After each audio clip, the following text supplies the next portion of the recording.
A big news day here on this Friday, too. We've already talked about the UAW strike. We want to get into now the Hunter Biden indictment by the special counsel on felony gun charges. And to bring us up to speed, we're joined by Steve Portnoy. He's the ABC News national correspondent. Stephen, thanks for joining us on the Big 89 this morning.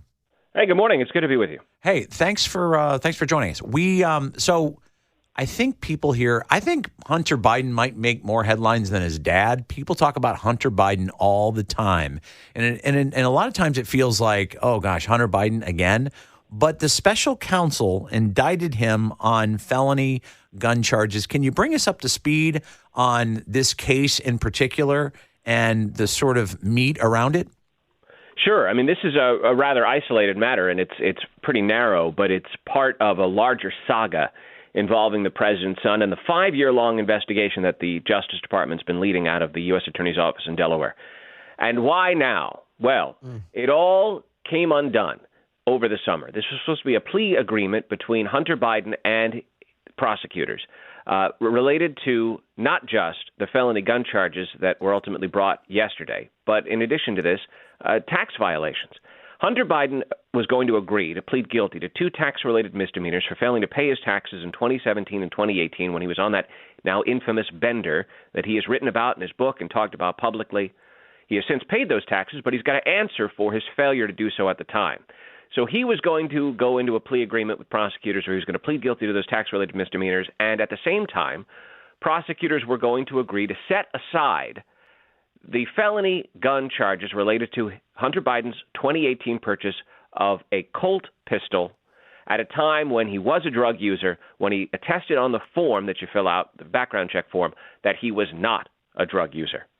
The diversion agreement was picked apart by the federal district court judge who was overseeing the plea hearing over the summer. And when she started asking questions about it, the very strange way it was written, the onus put on the court rather than the Justice Department to oversee compliance, the way that there were obvious differences between the two sides on the scope and extent of immunity that prosecutors were prepared to grant to Hunter Biden, and the fact that the prosecutors admitted in open court that their investigation was ongoing and might still result in additional charges when Hunter Biden and his lawyers thought that this was the end of it all.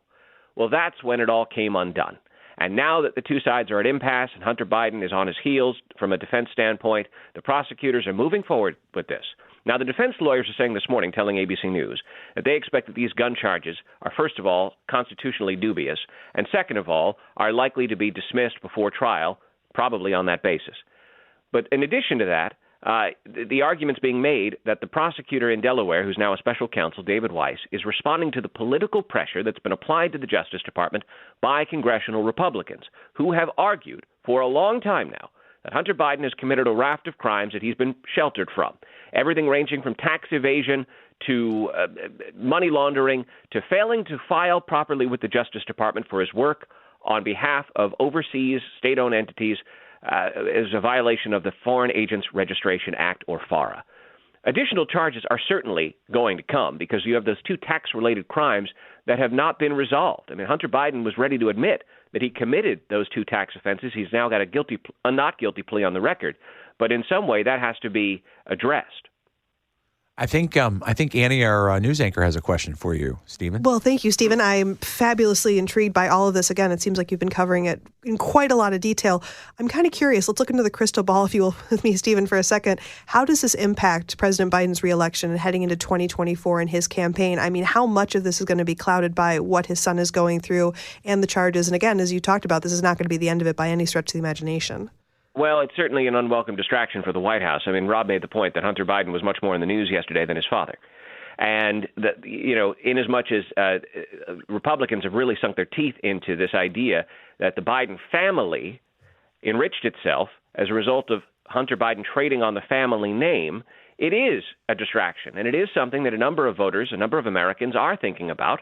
And it's also something that's been used by the former Republican president, Donald Trump, and all the other Republicans, frankly, who are running for president, to cast aspersions at the sitting president. So there's no doubt that it does pose a liability for Joe Biden.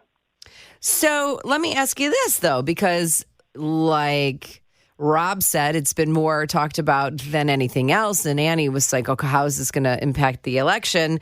I look at it like, okay, so this is what the news story is today. It will get swept under the rug by somebody and that it will go away. So how quickly does that happen? Or do you think it won't go away? What I'm saying is he's the president's son. And I know that we've been talking about this forever, the president's son and all the wrongdoings. But is there a way that they will make it go away? So I don't know what go away is. I mean, I expect on the Big 89 you're going to be talking about it for a while, and all the listeners to this radio station will be hearing about it for a while, and I don't think you can simply erase something from the public mind. So I don't know that anything is in American politics, I don't think that it's possible for anything to go away. And so I don't know. I mean, look, this case will be adjudicated in some way. There'll be some sort of disposition to it in some way, whether that results in a lack of jail time or some sort of an agreement between the parties, which is still possible, by the way. I don't know. Is this just going to be a common refrain? I mean, Donald Trump has been indicted multiple times. Impeachment proceedings occurred several times against him. And now the Republicans are like, we're going to start impeachment proceedings against Joe Biden. Is this what politics has become? It's just like, all right, you did this to our guy, we're going to do this to your guy.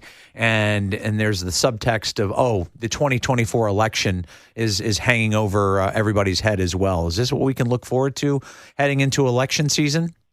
I mean, I don't know what it portends for the future. I think, you have a number of players now in American politics who have these liabilities.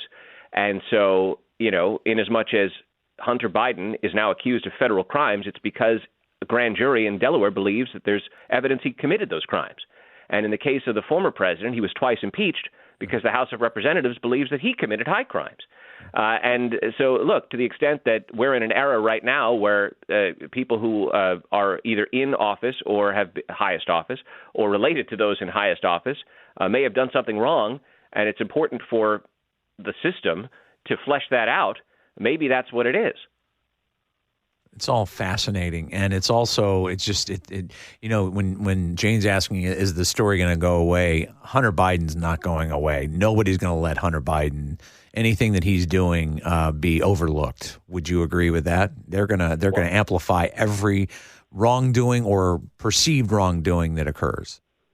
Well, look, I mean, to the extent that the American people will be focused on what is most important to them, they will decide what it is that's most important, right? To a great number of Americans, this is a very important story. Mm-hmm. Yeah. To the White House, they would argue that everyone who's talking about it is ignoring what's really important. The economy and all the wonderful things they would argue that Joe Biden has been doing to turn the country around and make it better for everybody. Well, there it is. Welcome to 2024 here. We're almost there.